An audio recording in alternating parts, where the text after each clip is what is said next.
everyone, and welcome to the third episode of the EdTech Hub Spotlight series. Today's episode is titled Rules of the Game Governing AI and EdTech in the Region. This series brings you thoughtful conversations with leaders and innovators across Southeast Asia, exploring what's working, what's changing, and what the future of education might look like. My name is Majah-Leah, and I'm a researcher at the EdTech Hub. In today's episode, we're tackling one of the pressing questions of education today. How do we govern AI responsibly, inclusively, and sustainably?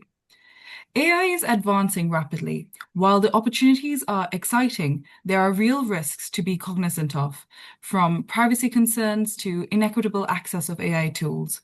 As governments work to keep up, the region is grappling with how to create policies that safeguard learners without stifling innovation. To help us unpack all of this, we have two wonderful guests with us today. Firstly, we have Haani Mazari, Asia Lead of the EdTech Hub. Haani, thank you so much for being here. Thanks for having me today, Nima. And we have Dr. Ravago, Center Director of SEAMEO INNOTECH. Thank you so much for joining us, Dr. Ravago. Thanks for the invitation. And together, we will be exploring how governments are responding, what inclusive AI governance looks like, and how initiatives like the Regional AI Framework may guide the region forward. With that, let's dive in. So, Haani, Dr. Ravago, my first question for both of you here today is, in a world where AI is moving faster than policy, how are governments in the region responding? Who is setting the rules, and who do you think is getting left behind? Dr. Ravago, why don't you start us off? Yes, I'm when we talk about region, I'm talking about the Southeast Asian region because that is our mandate. And as you know, even without AI, the level of development across the countries in the Southeast Asia varies a lot.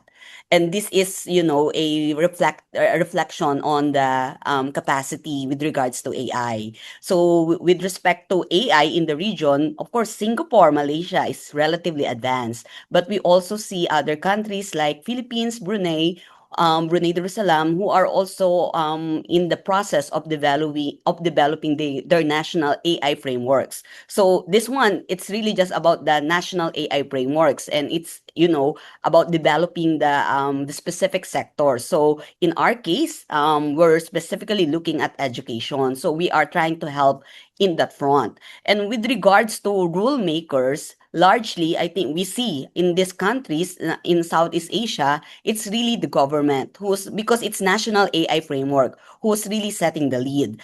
But AI has been with us for like correct me if I'm wrong on this, 5 years, 2020 before the pandemic, we see ChatGPT 1, right?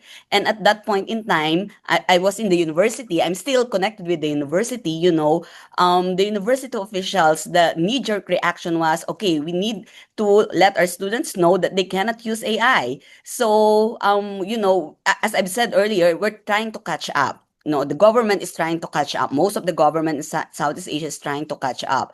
But even before the development of this national AI framework, I think universities across the region, not only in the Philippines, have already started developing their own rules. And it's evolving as we also see the evolution of that technology.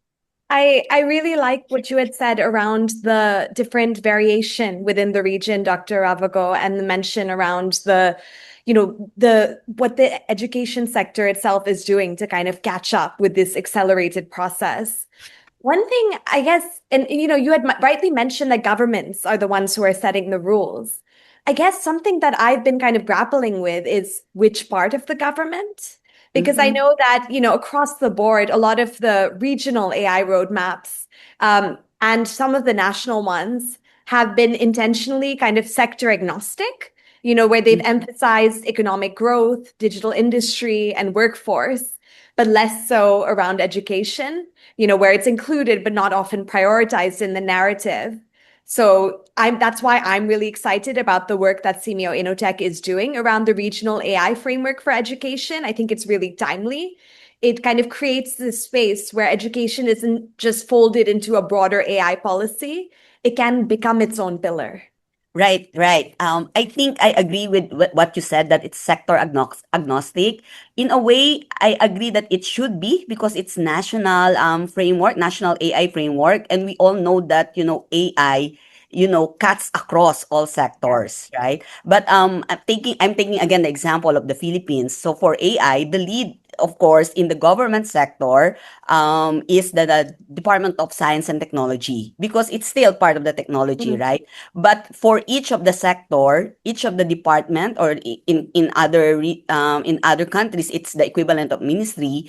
They are the ones leading the development of AI, or the integration of AI in their particular sector. So for the case of education, for the education sector, it's the Department of Education. Mhm. So that's why even here at INNOTECH, we are working closely with them, and especially that the Department of Education of the Philippines, led by, of course, Secretary Angara, is the one representing the Philippines in SEAMEO. So yeah, I'm also excited that this time, the focus, there's that national AI, but the Mhm. focus is also on education, that it is given, and that the Department of Education is really, very excited and working towards it, and recognizing, the benefits that AI can bring. Oh, definitely. Thank you so much, both. And that kind of brings me to this question of regulation. So regulation is often framed as, being necessary for safety, but how do you see it keeping up with the pace of the reality of AI use in classrooms? And what do you think governments and schools can do to ensure that AI is being used safely and responsibly? Yeah, so as I've said earlier, right, even before the development of the national AI framework, it's really the university who have, initiated their own guidelines for the university, and it's still evolving up to now, right? So definitely, we can't say initially, they said regulate, meaning to say not use it, especially for students. But that would be difficult and also costly to regulate and monitor. The monitoring cost would be costly, because you cannot, monitor the students' activities 24 hours, and they access their technology, their gadgets at home, right? So it's very impossible. And also, I think for a technology like AI, which is very fast evolving, it's kind of difficult to regulate. And it may also result in stifling innovation. That's why, I'm also hesitant to use the word regulation, because we want, any technology, not just AI, to fully, realize its potential. So that's why I think I don't know, maybe the proper use would be more of a guidelines, So that's why we're also very careful that the framework or guidelines would have to be adaptable, but definitely, some regulation is needed because of safety, because we're dealing with education, especially for primary, with dealing with vulnerable sector of the population, which are children, right? So that's very important, the data privacy. And with regards to the ethics and use, so that's where proper regulation and guidelines should come in. And also, because this is technology, that regulation would also prevent the, occurrence of a monopoly, because if there's a monopoly, then access and price of the technology would be a cause of barrier, and we want the technology to be usable by all income class, especially the students, the kids, the learners in the remote areas. So it's very important to balance that regulation. I guess, again, using the word framework or more of a guideline rather than regulation. I think that's very important. Oh, for sure. And Hani, what do you think about this? I'm seeing this question kind of be unpacked in a few different angles. Just to first kind of touch upon what Dr. Ravago said, which is, the whole point you made on data privacy. I think that's something so critical. And I'll say that, one thing, and Nima, this touches on the research that you're actually doing around terms and conditions of different providers in the region. And one thing, it's very nascent, the research hasn't come out yet. Keep your eyes peeled for it. But the research is one thing that it really highlighted is how verbose and wordy some of the terms and conditions are. So it's not Mm. really accessible in what you're actually agreeing to or who you're agreeing to give what data to. And, so and it's something that can be a lot for even an adult to digest. So I think with that, for me, it really comes into, what you've said, Dr. Ravago, about data privacy comes into a bigger conversation space, this whole, tension between regulation versus, guidelines. But what are we regulating and what are we creating guidelines for? Because I guess for me, I'd say when it comes to safety, there might be some more parameters that would have to come down a little harder than, say, things that kind of block innovation. But I think, with that, I guess the whole thing around safety comes down, and you touched upon this, Dr. Ravago, on the whole concept of equity around how, more marginalized learners might be more at risk. And I think for me, this is the second part of how I'm looking at this whole concept of responsibly. I know responsibly often tends to align with ethics, but for me, ethics also has an impact on how we see inclusive use. So for me, I would be really intrigued to see what kind of governance there would, or what kind of guidelines there would be around inclusion that would really require a sort of mindset shift in how we're even thinking about AI in education.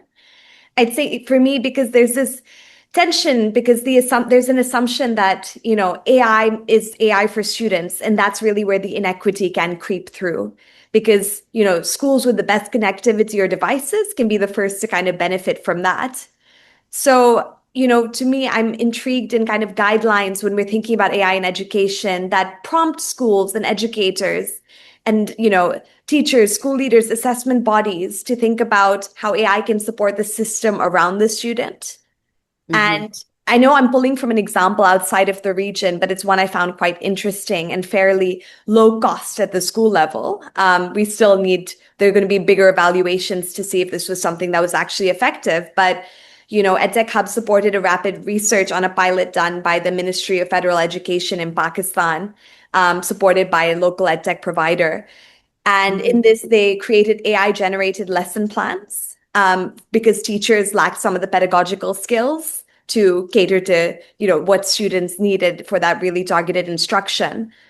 So instead of trying to put AI tools directly in the students' hands, what they did was generate lesson plans for teachers. While this was one element of the system they were looking at, now they're kind of looking at with us how they can use AI to improve assessment processes. So not to replace teachers, but reduce administrative burden. And this, I know, Nima, I've taken us sidestepped a little bit from our conversation, but for me, responsible use also means equitable use. For sure, Haani. And actually, thank you so much for bringing that up, because my next question was going to be on inclusion. So that flows perfectly. So you read my mind there. So actually, the question I wanted to ask both of you here was about so you brought up the issue of equitable inclusion and regulation, Haani. So what does inclusive regulation look like in practice, and how can we, ensure it remains relevant in an ever-changing AI landscape? Especially when we talk about ensuring that it doesn't just serve the most connected and well-resourced schools as well, and ensuring urban-rural divide is also bridged. So shall we pass it over to Dr. Ravago first, and then Haani, why don't you jump in?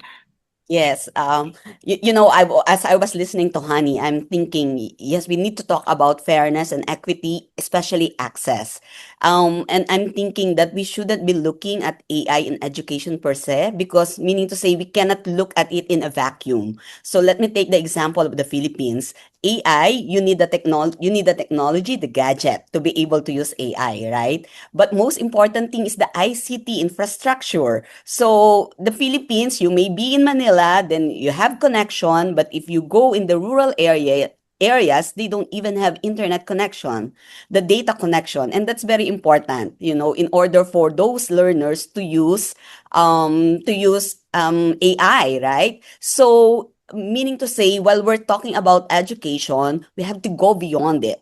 Mean to say, right? So in the Philippines, good news in the Philippines. I talk more about the Philippines, even though our coverage is Southeast Asia, because we're very close to home. The Philippines just recently passed this law called Konektadong Pinoy. The idea is to connect everyone, making, the last mile of data connection be accessible to rural areas. And that's a very first step. It was recently passed this month. And luckily, the government is recognizing this, and even the internal rules and regulation has already been drawn up. So we will see some improvements in that regard, because that's the very first step. We cannot talk about equity and access of AI if they don't have the proper infrastructure that has to be supported. And I think that's very important that we show that example to the rest of the region, because again, we cannot look at education in a vacuum. They are all interconnected. It's part of the human capital investment for the development of the country, for the development of the region. Oh, for sure. Haani, do you have any thoughts? I think Dr. Ravago nicely summarized the infrastructural gaps, which is really critical as we highlighted how diverse the region is. Even within a country, how diverse a country can be, huh? Yes. I'd say, like, in that case, I'll just build on that in terms of one thing that I think, I guess, again, concerns me. I promise. I mean, I sound like such a skeptic. I use AI. I'm trying to keep up with time, but I also just want to recognize some of the kind of pitfalls around it, especially around whose data is being used to inform the ideas that we're engaging with. I think that's something I find quite interesting. In the sense of, when I use AI, I'm writing my prompts in English. I'm writing my prompts in a way that has, taps into access of robust data sources that are predominantly in English, hosted in countries in the global north. I'm just wondering what that means for, more local ways of thinking, knowledge systems, culture, even language, especially how diverse Southeast Asia is from a linguistic perspective. So that's something I find intriguing. And I know that there's a few different projects happening to explore the use of minority language in AI, none of which I'll talk about right now. I'll stay on task with this question. But I think so the language part is one. I'd say another thing that I found quite interesting is this tension between, and it goes back to access of information, especially for the use of education. How much will be filtered through for particular educational uses? And I say this because, last week, and I will pull upon this example later on, but I was at the ASEAN ICT Forum hosted by UNICEF, and I was having a conversation with the Ministry of Education in Malaysia, in which that they had, told me that they have a large platform called the Delima platform that is accessible for distance learning and in-school learning, where there's a lot of content hosted on it.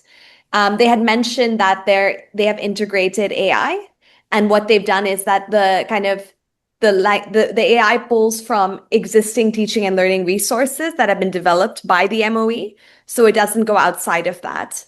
So I thought that was quite an interesting approach, and I'm wondering how other countries are grappling with that.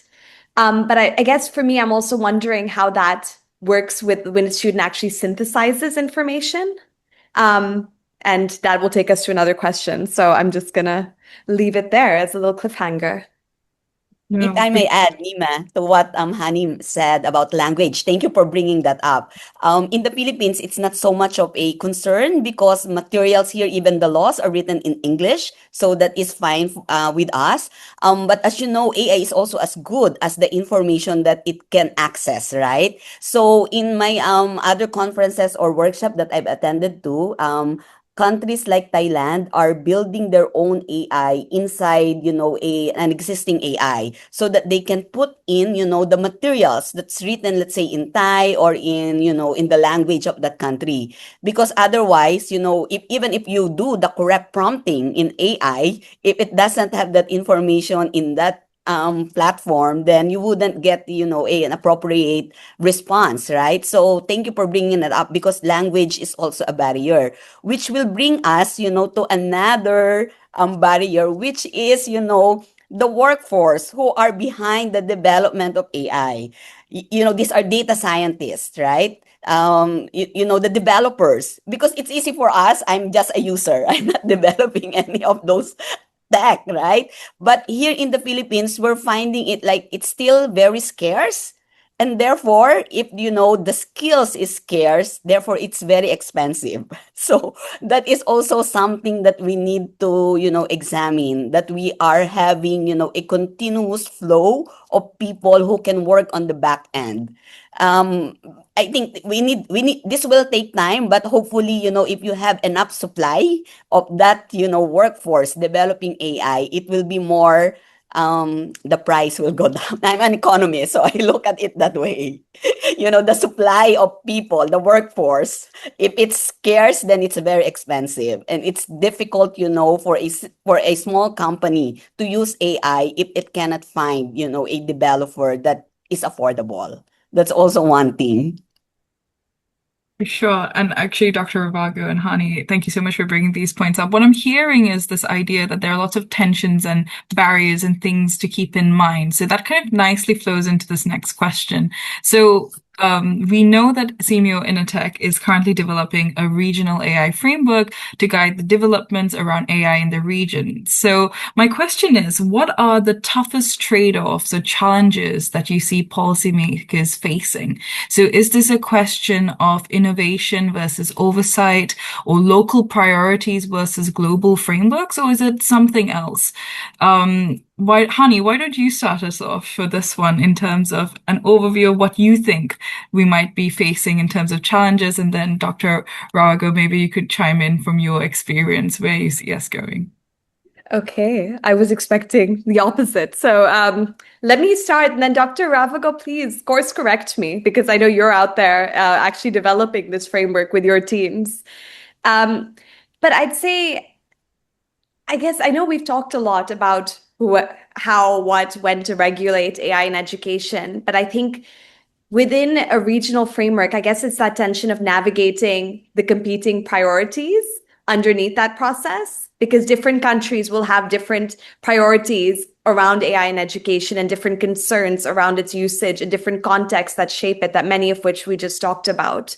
So harmonizing all of that while still thinking about, I guess, the cross-sectoral demands, because again, I would imagine and Dr. Ravago, you touched on this earlier, that it's important to have that kind of harmonized cross-sectoral approach where that is sector agnostic. So, to ensure that even if this is a regional framework for education, that it does tie into what other sectors are actually driving forward. So we're moving with the same policy thrust. And I'll pause there and then I'll add my next points later on, but I'm just keen for Dr. Ravago to chime in first. Yes, certainly. That's why we're emphasizing policy framework more than, law or a mandate, because we see this as a guide, and we recognize again the diversity of countries in Southeast Asia, because again, as I've said earlier, some have already developed, but some maybe AI is not even in their priority because they have other priorities. So the diversity is really, a challenge. That's why we starting it off as a guide, and ownership is also important. That's why in developing this framework, we are including the MOEs specifically, because if they do not recognize, if they do not, own it, it might be difficult. It seems like we're just telling them to follow. So that's why in the development, it's very important that they're part of the development so that we co-own this framework. And of course, we're very thankful that EdTech Hub is partnering with us and helping us on this one. Okay, so that's one. And then I also see a challenge with, different countries in Southeast Asia have their own bureaucratic processes. And these are mostly traditional, and AI is it's new, it's technology, and it's evolving very fast. That's why in our briefer, we're also emphasizing that the framework that we are, co-developing and co-creating would have to be adaptable. So this is something new, because AI national policies, it's usually like a law. And if it's a law, then it sets in stone, right? So that's why the crafting the language of this law for the national AI policies would have to include language of adaptability. So it's easier said than done, right? So what do we mean when we say adaptability? Again, we saw the evolution. I'm taking example of ChatGPT because I'm using ChatGPT. ChatGPT 1, when we first tried to use it, versus ChatGPT 5.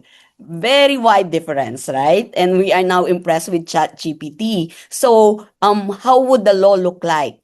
I think there should be a feedback loop, that we hear from the users, from the stakeholders, not only in education. Okay. And then another thing would be a review. What would be the optimal review cycle so that we can adapt? So that language should be included in this national framework that would be law, because it cannot be just a roadmap championed by one ministry or championed by one department in the Philippines, especially the bureaucracy. Like, again, taking the example of the Philippines, where the government changes, the administration changes every 6 years. If it's not in a law, then it's very easy, for somebody in leaders who doesn't appreciate technology to ignore it. Then all these efforts would be gone. So I really see the importance of having that law, but a national policy framework, but in the language would have this adaptability so that we continuously improve AI in education, and as well as we do not stifle innovation. So that's why even in the framework that we co-develop, we have to really emphasize that adaptability so that our efforts will not go to waste. I love what you just said because I think I agree completely, Dr. Ravago, because I think our work in Southeast Asia has shown that there isn't this perfect equilibrium point across what a framework should consist of, how different countries should approach it. It really will vary. And I agree completely that the policies and systems that work the best for learners are the ones that are designed to adapt. And, I know you've been talking about the Philippines example, and I'm going to continue that train for a little bit, which is that I really admire the fact that, in conversations we've had with DepEd, that there's an intentional plan to update the AI guidance annually.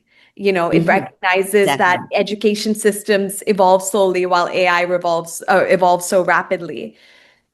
Yeah, so for me, like the challenge isn't necessarily starting off and writing an AI policy, right? Any ministry can do that. The challenge is building the governance system that learns, evolves, and regularly reviews, sandboxes before scaling up, and shares that responsibility across ministries, industry, as well as schools, actually. One point I would like to make that although it's not specific to AI, but it's really a trend that we're seeing in our collaborations with ministries in the region, which is that we're seeing an eagerness for ministries to stress test, sandbox new processes to enhance evidence-based approaches. So they're really approaching policy making itself in a more iterative way. We've seen this in our collaboration with DepEd in the Philippines, as well as in our collaborations with the Ministry of Education in Indonesia, where they're really trying to approach a more evidence-based and iterative approach to policy. So I think for me, that is the kind of environment that is conducive to aligning with innovative needs. Definitely. And if I may add one more point, Nima, please. Okay. So, of course, we're trying to co-develop and co-create this regional policy framework on AI in education. But the next step, I already see the next step, that once we have this, it's also very important to follow it through with contextualization. Again, because of the diversity, in the countries in Southeast Asia, it's very important that we see what is needed by each of the countries, and we're starting with the low income ones, because the priority might not be AI per se, but the systems, the education systems itself. But it doesn't mean that they don't look at AI anymore, because they would be left behind if they don't, right? But meaning to say, we balance it with the priorities of each of the country. That's why after the AI framework, the development of the AI framework, it's very important that we help each other to contextualize, and we're counting on EdTech Hub in that regard in terms of contextualization. Thanks, Nima. Amazing. Thank you so much, Dr. Ravago, and thank you so much, Haani. I feel like you almost like preempted my next question. You guys keep on doing this, which was this question on sustainability. So, Haani, you mentioned this idea of, constantly reviewing, protocol and ensuring that it's always up to date. But just to expand on these ideas a little bit more and open the question up a bit. So, education systems are evolving a little bit slowly, but AI can basically change daily. So, what do you think it takes for governance to remain adaptable and not outdated the moment it's written? I'm just wondering if there's anything else both of you might want to add with regards to this. And I'll open the floor up to whoever wants to respond first. Yes, I can take that the first stab to that question. Definitely, governance would play. And while we're talking about, integrating AI in classroom, in teaching, in learning, I think most often what is being forgotten is that how to use AI, by the ministries of education themselves in terms of governing. Like, again, taking the example of the Philippines, like what the Department of Education is doing, engaging the e-care, the Education Center for AI Research. What they're building, they are building use cases for, better facilitating and governing concerns and challenges in the education sector, not necessarily, teaching or, easing the burden of teachers. Taking the example of one of the use case, which is called SIGLA, related to health, using AI to read, they have this health term, the biomass and all those things of a student so that it can better inform policies with regards to feeding children, the early, the grade school learners, feeding them because it's still part of the human capital investment. So, those kind of, that's part of governance to ensure another use case is, where to provide the appropriate targeting of scholarship.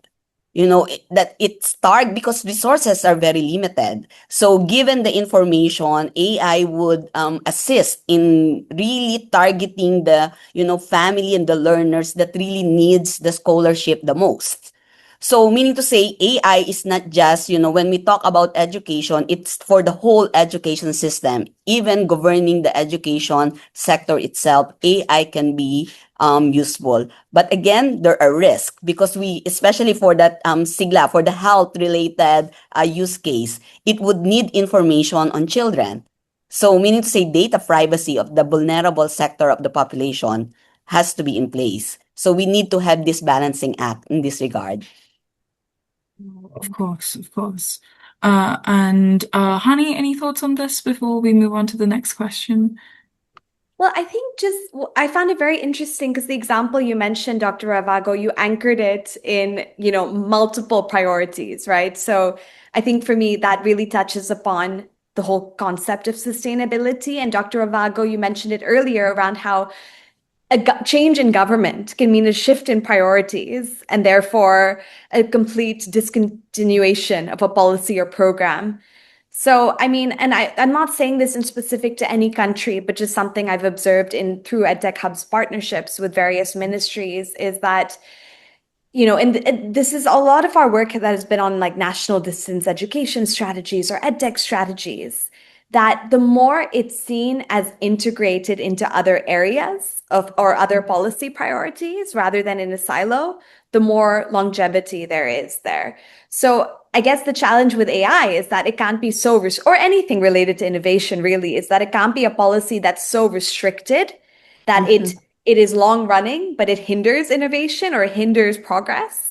But at the same time, it needs to be integrated into different learning priorities. So you don't have one, policy thrust towards foundational learning or something, which is very critical, but therefore it's totally divorced from some of the policy work that's done earlier.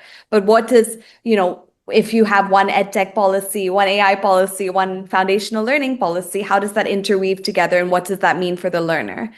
So I find that quite interesting. And I'm going a bit rogue, Nima, but I just the word sustainability makes me feel a little like ugh about how much water and electricity I use with my ChatGPT prompts. And so I think just there's that aspect as well in terms of the sustainable use of the tech itself. that I think like we need to, as a world, really consider whether we have regulations on even the responsible use individuals have around their prompts.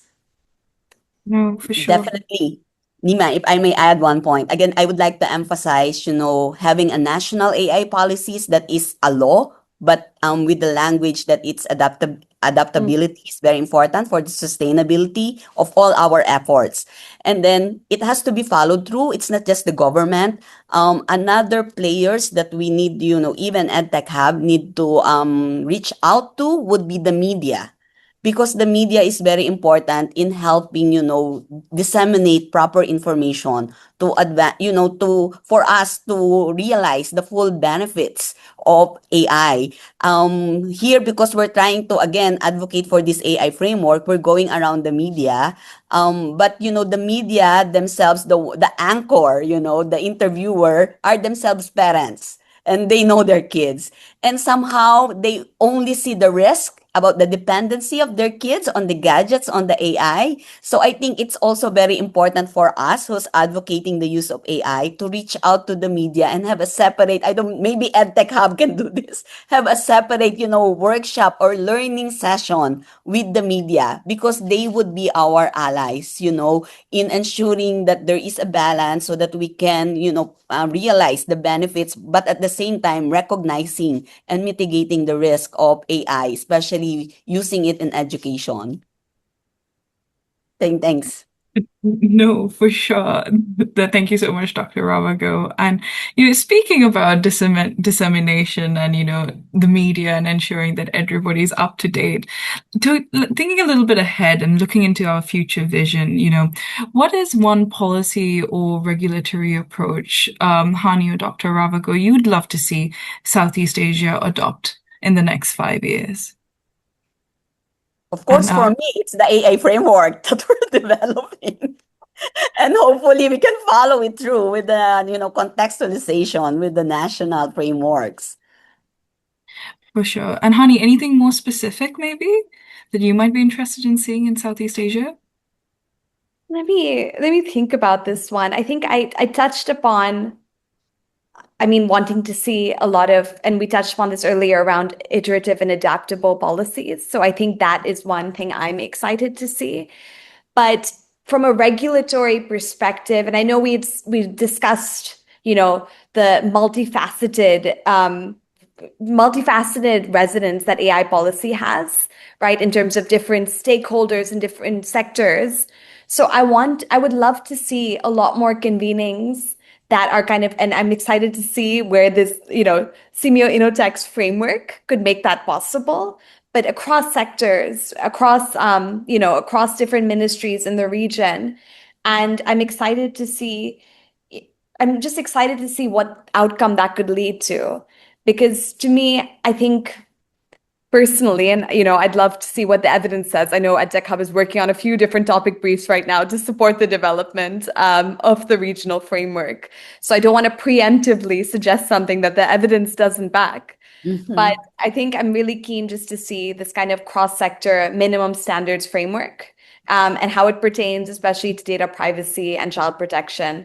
I think that's something that became really pertinent to me. And it's not just because I went to a conference on this last week, but I just saw that, when these conversations happen, you suddenly see a bigger picture.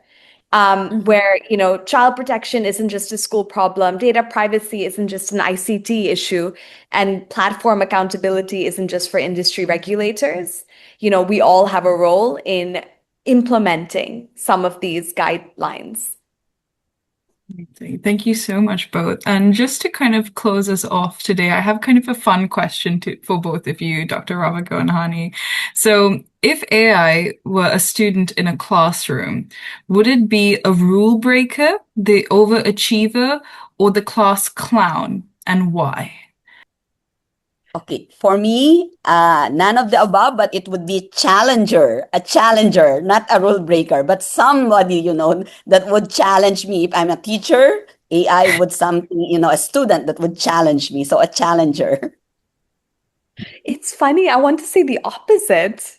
Oh, Yeah, to me. And mine is also none of the above, Dr. Ravago. I guess we're all daring to be a bit different because neither of us are AI. But I think AI is someone else's idea of what an overachiever should be because it's pulled enough data to share the same worldviews as that person. So in my mind, AI will be agreeable, moldable, but it won't challenge ideals. And I think like, so for me, that's the concern that I have around needing a human in the loop. Yeah. Amazing. Thank you so much both. And before we close us off, is there anything else, Dr. Ravago or Haani, that you'd like to leave our viewers with, like a final message of some sort? Yeah, sure.